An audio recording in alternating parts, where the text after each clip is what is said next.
Dünya insanı meşgul eden bir gölge gibidir. Nice krallar, hükümdarlar geldi geçti, fakat hiçbiri dünyayı kendisiyle götüremedi. Hazreti Süleyman aleyhisselama bile hükmeden bu dünya seni kendine bağlamasın. Mal, mülk, makam gelip geçicidir. Asıl baki olan Allah'a olan teslimiyettir. İnsan ne kadar kazanırsa kazansın, ruhu Allah'a yönelmedikçe huzur bulamaz.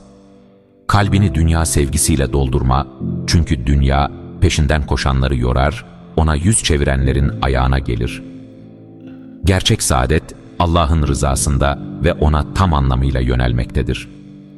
Hazreti İbrahim aleyhisselam ateşe atılırken bile tevekkül etti. Hazreti Musa aleyhisselam denizin ortasında bile Allah'a güvendi. Sen de Rabbinin kudretine inan ve ona sığın ki kalbin hakiki huzuru bulsun.